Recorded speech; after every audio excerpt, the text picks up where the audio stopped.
જય દ્વારકાધીશ મિત્રો. મારા ઘરે આજે સાંજે બન્યું છે મસ્ત ભાખરી છે, મગનું શાક બન્યું છે અને સાથે આજે તો જો અમારા ઘરે મસ્ત ઈદડા બન્યા છે.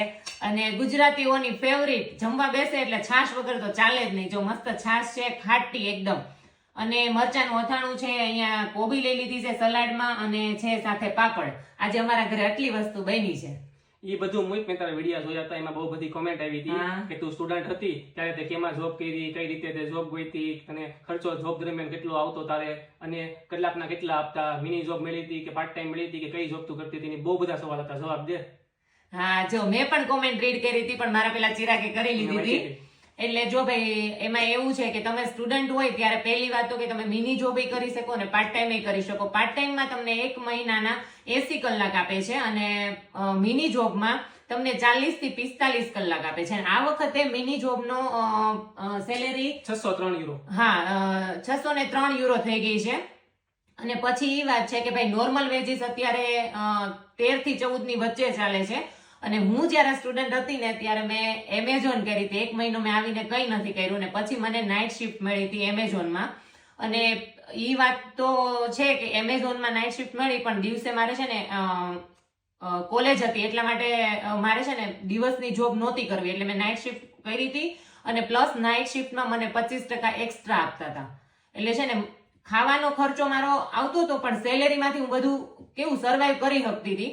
કેમ કે ખાવાનો ખર્ચો છે ને મારે 345 સમથિંગ, કેવું કે સ્ટુડન્ટ ડોર્મિટરી હોય અથવા તો શેરિંગમાં રહેતા હોય એટલે એટલું 300 થી 350 વચ્ચે રેન્ટ આવતું હોય. અને પછી તમારે બીજો ખર્ચો તો એ લાગતો હોય કે ભાઈ તમે જોબ કરો છો એટલે હેલ્થ ઇન્સ્યોરન્સનું ટેન્શન નથી, એ તમારામાંથી કટ થઈ જતો હોય. અને તમને સેમેસ્ટર ટિકિટ આપતા હોય એટલે તમારે કેવું કે ટ્રાવેલિંગનો કોઈ કોસ્ટ ન આવે જો આપતા હોય તો. બાકી તો અત્યારે 63 યુરો ચાલે છે મંથલી. તમે જર્મનીમાં ગમે ત્યાં લોકલ ટ્રેનમાં જઈ શકો. અને બીજો ખાવાનો ખર્ચો 100 થી 150 યુરો. 150 યુરો તો ગણી જ લેવાના, એકલા રહેતા હોય ને એટલા માટે. એટલે બાકી એ હતું. બીજો પ્રશ્ન, આ ઉપરાંત તમે 3 મહિના વેકેશન જોબ કરી શકો કે જેમાં કંપની છે ને ઉનાળામાં તમને વેકેશન જોબ આપે, એમાં બહુ ફાયદો થાય. મતલબ પેશન એ હતો કે આપણે કઈ જોબ કરી શકીએ. ભાઈ અત્યારે મિની જોબ પાર્ટ ટાઈમ ગમે એ મળે સ્ટુડન્ટમાં આપણે કરી શકીએ, એવું કઈ નથી. પણ જયારે તમને ઉર્લવ જોબ એટલે કે વેકેશન જોબ મળે ને એમાં તમારે વધારે બધું થઈ જાય એમ. અને પાર્ટ ટાઈમ કરતા હોય કે મિની કરતા હોય, અત્યારે મિની કરતા હોય તોય તમે સર્વાઈવ કરી શકો એમ 1 મંથનું. કે તમે સ્ટુડન્ટ છો, તમારાથી ભેગા ના થાય, મોકલી ના શકો, પણ તમે સર્વાઈવ કરી. એટલે જો તમે સ્ટુડન્ટ હોય તો છે ને સર્વાઈવ કરી શકો છો, કઈ ટેન્શન નથી. અને હું સ્ટુડન્ટ હતી ત્યારે મેં શું કર્યું હોય તો મેં તમને કહી જ દીધું કે ભાઈ મેં એમેઝોન કરી હતી ને બધું. તો ભાઈ જો તમે અહીંયા આવવા માંગતા હોય અને કોઈ પણ તમને ક્વેશ્ચન હોય ને સ્ટુડન્ટ રિલેટેડ, તો મને ગમે ત્યારે એની ટાઈમ કોમેન્ટ કરી શકો છો. હું ગમે ત્યારે તમને આન્સર આપીશ, મારાથી બને એટલી હું તમને હેલ્પ કરીશ.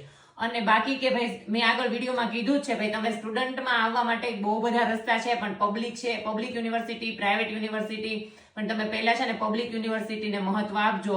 અને બાકી તમે હાઉસ બિલ્ડિંગ ઉપર પણ આવી શકો છો. અને તમને જો તમારે ત્યાં જોબ કરતા હોય અને અહીંયા તમારે ડાયરેક્ટ જોબ ઉપર આવવું હોય તો તમે અપ્લાય કરી અને તમે એ પણ આવી શકો છો. તો તમને કંપની બધું કરી આપે છે, વિઝા રિલેટેડ બધું. એટલે અને સ્ટુડન્ટમાં આવવા માટે પણ બહુ બધા રસ્તા છે. એટલે જો તમારે કોઈ પણ ક્વેશ્ચન હોય ને તો મને એની ટાઈમ કોમેન્ટ કરી શકો છો, હું તમને આન્સર આપીશ, મારાથી હેલ્પ થશે ને એટલી કરીશ. સો પ્લીઝ વિડીયો જોવાનું ભૂલતા નહીં, અને શેર કરજો, લાઈક કરજો અને કોમેન્ટ કરવાનું તો ભૂલતા જ નહીં. મળીએ નેક્સ્ટ વિડીયોમાં. જય દ્વારકાધીશ મિત્રો.